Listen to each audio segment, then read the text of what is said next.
bien parler de perspective non duelle. Perspective non duelle parce qu'il s'agit plus d'une perspective, c'est-à-dire d'un point de vue, d'une prise de conscience de la nature de la réalité à partir d'un certain point de vue plus élargi que le point de vue habituel, beaucoup plus que de n'importe quoi d'autre. Pour moi, c'est pas franchement une philosophie, pas franchement de la spiritualité ou de la religion, sûrement pas, enfin, etc. C'est beaucoup plus ça a à voir avec la nature de la réalité.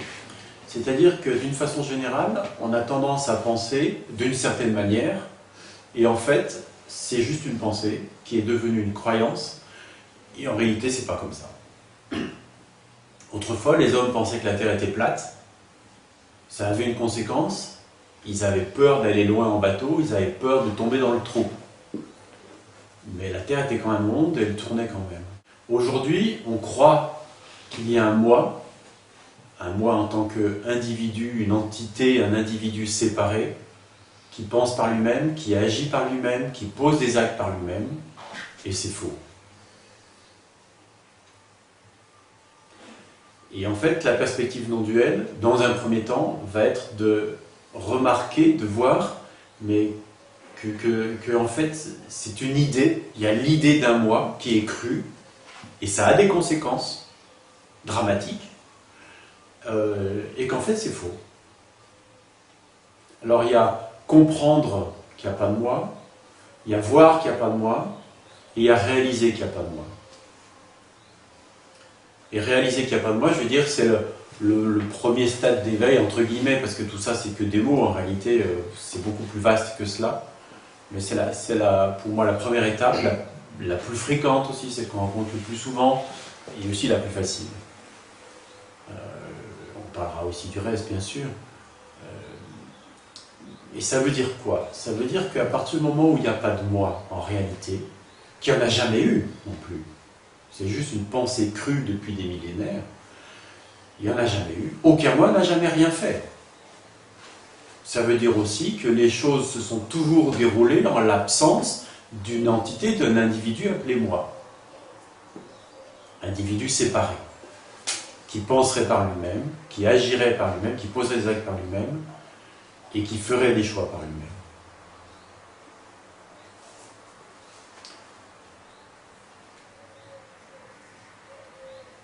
J'ai oublié ce que je voulais dire après.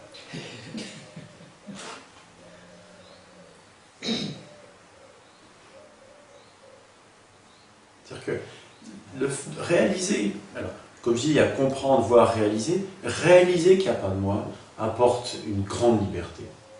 Parce que, il y a beaucoup moins de prise de tête déjà. Évidemment, puisque c'est pas moi, puisqu'il n'y en a pas, ça ne peut pas être moi, il y a beaucoup moins de questions à se poser sur quoi faire, comment le faire, pourquoi, quel est le meilleur choix, etc. Les choses se font. Les choses arrivent d'elles-mêmes. Spontanément. Spontanément, les choix se font. Spontanément, les pensées apparaissent à l'esprit. Spontanément, des actes sont posés. Et tout cela, en fait, apparaît, et le mot apparaître est très important, apparaît sur fond d'être-té, sur fond de ce qu'on appelle je suis, l'être-té, la conscience d'être. L'étance, ça dépendra, on peut changer les mots, peu importe. C'est-à-dire que si vous regardez, là maintenant, enfin, si vous entendez le son de ma voix, il n'y a aucun effort qui est fait pour entendre le son de ma voix. Il n'y a aucun effort qui est fait pour voir ma main bouger. Ça se fait de soi-même. De même, le corps respire. Et on dit tout le temps « je respire ». Mais non, je ne respire pas, le corps respire. C'est-à-dire qu'il y a une sorte d'abus de langage comme ça. Et en fait, c'est une facilité langagière. On emploie « je, me, moi, mien », etc. C'est une facilité langagière. C'est des raccourcis de langage. Au lieu de dire « le corps respire », et puis il y a telle pensée qui est apparue à cet esprit, on dit « je pense ». Et on dit « je respire ». Simplement. Et à force de dire cela, et puis par d'autres conditionnements dans l'enfance, on finit par croire que je est quelqu'un. un individu séparé qui pense, qui fait des choix, qui respire. Évidemment, ça c'est pas vrai. Qui perçoit des choses, qui ressent quelque chose. Je ressens, j'entends le son de la voix de Gérard. Non, il n'y a pas un moi qui entend ça.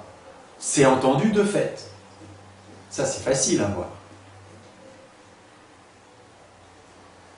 Par exemple, quand vous êtes concentré sur une tâche, vous n'entendez plus les bruits, mais vous n'avez plus conscience des bruits alentours éventuellement, mais ils sont quand même entendus. Ou si jamais il y a un bruit fort, vous allez sursauter, même si vous n'êtes pas attentif à ce moment-là, au son. C'est-à-dire qu'en permanence, le corps perçoit plein de choses et ressent plein de choses. Les sensations physiques, c'est pareil. En ce moment, il y a plein de sensations physiques, mais vous n'y portez pas attention. Mais si je vous fais porter l'attention dessus, vous allez sentir le dos de la chaise, les fesses sur la chaise, le contact du pied au sol, etc., etc. Vous allez ressentir plein de choses, mais qui sont tout le temps ressenties par le corps, mais qui ne sont pas conscientisées. Et il suffit cependant que je dise, qu'est-ce que vous ressentez là maintenant, et automatiquement, pof, ah oui, tiens, il y a ça, ça, ça, ça, ça. Mais il n'y a pas besoin d'un moi, entité, individu séparé, pour constater qu'il y a des sensations corporelles. Il y a sensations corporelles, et il y a conscience de ces sensations corporelles, quand on porte l'attention, quand l'attention se porte dessus. Je dirais, si on parle clairement. Et je disais tout à l'heure, tout ceci arrive sur fond d'être-té, sur fond de conscience d'être, de je suis. Et là, je vais vous proposer quelque chose, c'est juste un instant. Essayez d'arrêter d'être, là maintenant tout de suite. Et est-ce que vous y arrivez?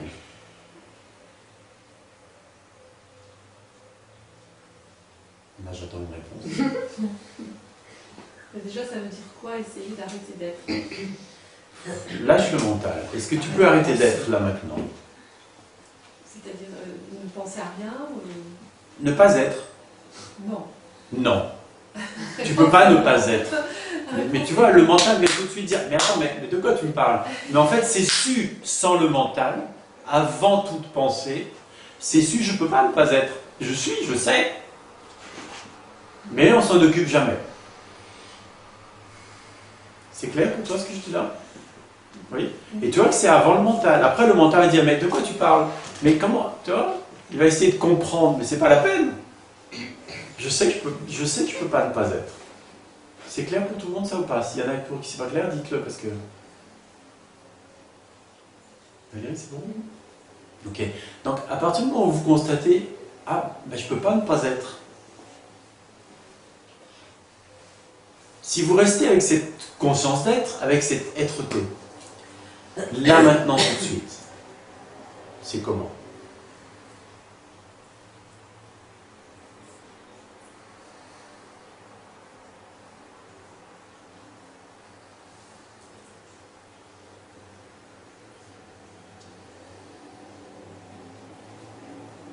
Et si jamais ça fout le camp, vous essayez d'arrêter d'être de nouveau, paf, bah oui, non, je ne peux pas être.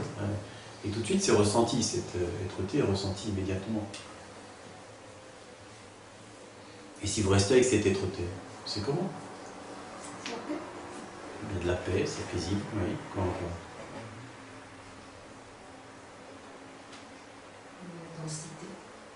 Il y a de la densité. Une forme de densité.